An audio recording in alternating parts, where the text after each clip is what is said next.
નમસ્કાર, spark today ન્યૂઝમાં આપનું હાર્દિક સ્વાગત છે. હાલ અત્યારે સ્ટુડન્ટ્સમાં એબ્રોડનો ક્રેઝ વધી રહ્યો છે.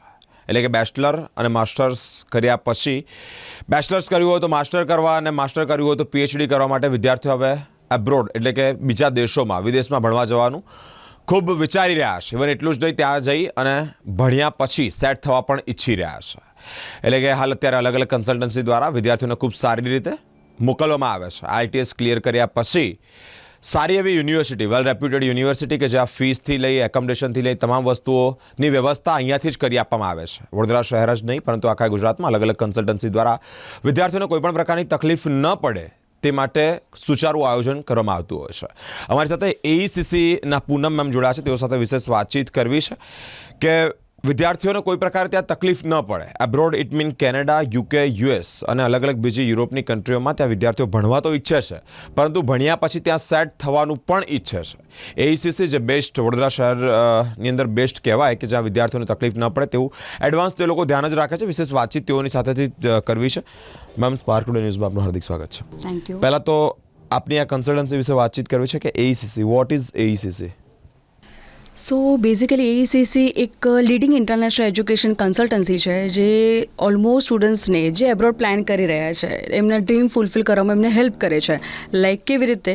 તો સ્ટુડન્ટ્સનું ફર્સ્ટ ઓફ ઓલ ડ્રીમ કે એબ્રોડ જવું છે, કઈ કન્ટ્રી દે ડોન્ટ નો, તો એ કન્ટ્રીઝ માટે અમે લોકો એમને સજેશન આપીએ છીએ. Profile to profile assessment, end to end process till એપ્લિકેશન્સથી લઈને એડમિશનથી લઈને વિઝા, સ્કોલરશિપ, ફૂલ ગાઈડન્સ આપવામાં આવે છે સ્ટુડન્ટ્સને. સો એઈસીસી એમએનસી તરીકે આવી રીતે કામ કરે છે એજ્યુકેશન ઇન્ડસ્ટ્રીમાં. ઓકે મેમ, 29ના એજ્યુકેશન ફેર છે, ઓકે, એ રિલેટેડ મારે ચર્ચા કરવી છે. પહેલાં તો એ ફેર કોની માટે હેલ્ડ એટલે કે કોની માટે યોજ્યો છે? બેઝિકલી આ એજ્યુકેશન ફેર છે એટલે અમે અમોંગ્સ ધ સ્ટુડન્ટ્સ જે એબ્રોડ પ્લાન કરી રહ્યા છે એમના માટે આયોજિત કર્યું છે. મેમ, જે વિદ્યાર્થીઓ બહાર જવા ઈચ્છી રહ્યા છે ને ત્યાં સેટલ થવાનું વિચારી રહ્યા છે, એઈસીસી દ્વારા આ ફેરમાં 29 તારીખના ફેરમાં કયા પ્રકારની વિશેષતા છે? બેઝિકલી જે 12th પછી ઓલમોસ્ટ સ્ટુડન્ટ્સ પ્લાન કરે છે એબ્રોડ એજ્યુકેશન માટે, તો અમે લોકોને અસેસમેન્ટ કરીને પ્રોફાઇલ અસેસમેન્ટ કરી આપ્યા છે, યુનિવર્સિટી શોર્ટલિસ્ટિંગ કરી આપીએ છીએ, એપ્લિકેશન પ્રોસેસ પણ અમે જ કરીએ છીએ. એના પછી ઇન્ટરવ્યૂ પ્રોસેસ હશે તો અમે લોકોને ઇન્ટરવ્યૂ પ્રિપરેશન્સ પણ કરી રહ્યા છે, અને એના પછી વિઝા સુધીનો ફૂલ ગાઈડન્સ લઈને ત્યાંથી એકોમોડેશન્સ કરાવી આપવાથી લઈને બધી સુવિધાઓ પ્રોવાઈડ કરીએ છીએ. ઓકે મેમ, તમારી સાથે વાતચીત કરીને જાણવું છે કે કઈ કન્ટ્રી માટે વિદ્યાર્થીઓ આ ફેરમાં આવવા ઈચ્છતા હોય ને કઈ કન્ટ્રી વિશે તમે માહિતી આપો છો ને કઈ યુનિવર્સિટી છે? Yeah, the global education fair basically બધી જ કન્ટ્રી માટે છે.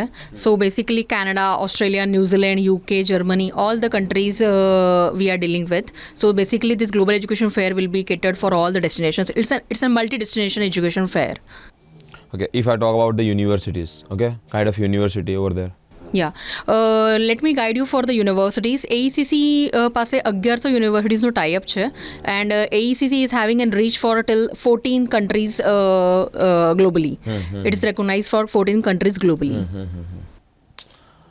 ઓકે મેમ, IELTS ક્લિયર કર્યા પછી વિદ્યાર્થીઓને ઇન્ટરવ્યૂનો ડર હોય છે કે બહારની યુનિવર્સિટીના જે હેડ હોય એ લોકો ઇન્ટરવ્યૂ એમના હાર્ડ અને ટફ પડતા હોય છે because of their language. Okay, એ બાબતે જ્યારે વિદ્યાર્થીઓ કન્ફ્યુઝ થતા હોય, which kind of facility, which kind of teaching? Yeah, absolutely, you're correct. AECC is like providing complete information to the students and guidance. Even interview માટે બી આપણે prepare કરીએ છીએ બધા સ્ટુડન્ટ્સને ઇન ડેપ્થ માટે. તો એક થરો રાઉન્ડ ઓફ ઇન્ટરવ્યૂ આપણા બધા જ એક્સપર્ટ કાઉન્સલર્સ છે, એઈસીસીમાં જેટલા બી કાઉન્સલર્સ છે એ કમ્પ્લીટ ટ્રેન્ડ કાઉન્સલર્સ છે. તો they are providing complete interrupt training for the interview. Okay, ઘણી બધી યુનિવર્સિટી સાથે એઈસીસીનું ટાઈપ છે, ઓકે, અને માસ્ટર્સ માટે કયા પ્રકારના કોર્સિસ છે, અને ઇફ જો 12th પછી જાય છે તો બેચલર્સ માટે એ કયા પ્રકારના કોર્સિસ ત્યાં પ્રોવાઈડ થાય? માસ્ટર્સ માટે આપણે કહીએ તો engineering background, commerce background, business background, IT background, all background are like captured, fields are captured for masters. And if we talk about undergrad, so undergrad માં બી same IT, engineering, then nursing, health programs, every program is catered. So AECC is having tie-up with all the universities and is also offering all the programs UG and PG. Okay ma'am, બીજી બધી consultancy કરતાં different એઈસીસી કયું work વધારે કરે, જેને વધારે focus કરે છે? So difference between the AECC and other consultancy, maybe other consultancies are charging, but અમે પ્રોવાઈડ કરીએ છીએ ટોટલી ફ્રી કાઉન્સેલિંગ અને ટોટલી ફ્રી અસેસમેન્ટ. સો અમારા સયાજીની અંદર જે ફેર આયોજિત કર્યું છે એ પણ ટોટલી ફ્રી છે સ્ટુડન્ટ્સ માટે. So this is the difference. Sayaji hotel ખાતે 29મી તારીખે આ એક એજ્યુકેશન ફેર છે, એ રિગાર્ડિંગ કઈ પ્રકારની માહિતી આપવા માંગો છો? સો 29ના ધ ફેર જે અમે અરેન્જ કર્યું છે સ્ટુડન્ટ્સ માટે, વી આ સ્ટુડન્ટ્સ કે જે લોકો પણ એબ્રોડ ડ્રીમ કરી રહ્યા છે, પ્લીઝ ડુ વિઝિટ દેટ ફેર. કેમ કે 37 અક્રોસ ધ કન્ટ્રી યુનિવર્સિટીઝ એક જ જગા પર તમને મળવાની છે. તો મતલબમાં કે તમે જે પણ કન્ટ્રી પ્લાન કરી રહ્યા છો, બધી જ કન્ટ્રીના રેપ્રેઝેન્ટેટિવ ત્યાં આગળ હયાત છે. સો અગર તમને ફ્રી પ્રોફાઇલ અસેસમેન્ટ કરાવવું છે, સ્કોલરશિપ્સ માટે આઈડિયાઝ લેવી છે, એપ્લિકેશન કેવી રીતે થાય છે, એના પછી આફ્ટર લાઈફ, અગર હું કેનેડા જાઉં છું, યુએસ જાઉં છું, કોઈ પણ કન્ટ્રી જાઉં છું, આફ્ટર લાઈફ શું છે એ તમે ડિરેક્ટલી એમની સાથે ટચમાં આવીને વાત કરી શકો છો. તો it's a very good opportunity for the abroad education plan કરતા સ્ટુડન્ટ્સ માટે. મેમ, અહીંયાથી ત્યાં પહોંચ્યા પછી ઓકે, ત્યાં એરપોર્ટ પર લેન્ડ થાય છે અને યુનિવર્સિટી દ્વારા અમુક કન્ટ્રીમાં એવું છે કે યુનિવર્સિટી દ્વારા તમને એકોમોડેશન પ્રોવાઈડ કરવામાં આવે છે, સ્કોલરશિપ આપવામાં આવે છે. ઓકે, એવી કયા કયા કન્ટ્રીની વાત છે ને એવી કેવી યુનિવર્સિટી પણ ત્યાં છે? Australia, UK, Canada, US, New Zealand, Dubai, Germany, આ બધી જ ત્યાં આગળ અવેલેબલ છે. સો બેઝિકલી બધા જ પાસે બધી જ ઇન્ફોર્મેશન તમને મળી જવાની છે, અકોમોડેશન્સથી લઈને સ્કોલરશિપ સુધી બધું જ, everything. Okay, last question, what would you like to tell about this education fair? So એક એજ્યુકેશન ફેર જે એઈસીસી દ્વારા આયોજિત થયું છે સ્ટુડન્ટ્સ માટે, બેઝિકલી તમારું ડ્રીમ ફૂલફિલ કરવા માટેની એક બેસ્ટ ઓપોર્ચ્યુનિટી છે. તમારા પેરેન્ટ્સ જે લોકોને ગાઈડન્સ જોઈતું હોય છે, કે બિકોઝ એની અંદર કોસ્ટ ઇન્વોલ્વ છે, ટ્યુશન ફીઝના ફંડ્સ ઇન્વોલ્વ છે, જેમાં સ્ટુડન્ટ્સની સાથે સાથે પેરેન્ટ્સની પણ જાણકારી મહત્ત્વની જોઈતી હોય છે જાણકારી. સો આના માટે આ બેસ્ટ ઓપોર્ચ્યુનિટી છે કે તમે આવો, સ્ટુડન્ટ્સ એમની પ્રોફાઇલ અસેસમેન્ટ કરાવો, કોર્સીસ રિલેટેડ જોઈ લો, અને પેરેન્ટ્સ સ્કોલરશિપ અને ટ્યુશન ફીઝ માટેની બધી માહિતી જાણી શકે છે. અપાર્ટ ફ્રોમ દેટ, જે અમે પહેલાં વાત કરી અકોમોડેશન્સની, જે પેરેન્ટ્સને 12th પછીના છોકરાઓને મોકલવા માટે પેરેન્ટ્સને કન્સર્ન હોય છે, એ કન્સર્ન્સ તમારું એકદમ ક્લિયર થઈ જશે ત્યાં. સો અમે ઓલવેઝ ગાઈડ કરીએ કે તમે ડુ વિઝિટ ધી એજ્યુકેશન ફેર, જેની અંદર તમને બધી A to Z માહિતી મળી જવાની છે. એના પછી એસીસી ઓફિસ વડોદરાની અંદર અવેલેબલ છે જ, ઓશન બિલ્ડિંગમાં. જેવું કમ્પ્લીટ થશે, you can have the further discussion with our counsellors at our office. Okay, thank you so much. Thank you ma'am, thank you.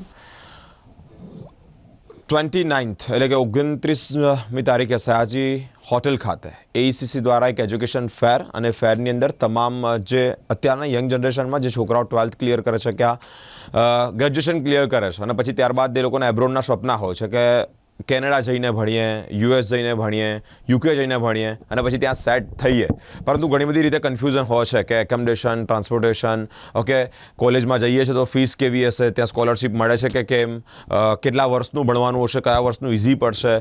આ બધી જ બાબતે એક શંકા હોય, એક પ્રશ્નાર્થ હોય, અને પ્રશ્નાર્થ મને લાગે છે ત્યાં સુધી એક એજ્યુકેશન ફેરમાં બધી જ વસ્તુઓનું સોલ્યુશન બહુ સરળતાથી અને સચોટતાથી, ન ઇવન કેવળ સ્ટુડન્ટ પરંતુ તેઓના માતા પિતા એટલે કે તેઓના પેરેન્ટ્સ, તેઓને પણ મળી જશે.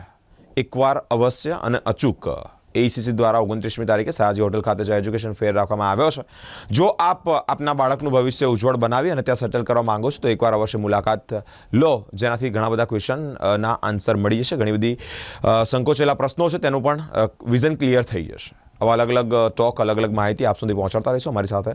તમામ અપડેટ જોવા માટે સ્પાર્ક ટુડે ન્યૂઝ પર જોડાયેલા રહો. કેમેરામેન ગૌતમ સાથે હું બિરેન, સ્પાર્ક ટુડે ન્યૂઝ.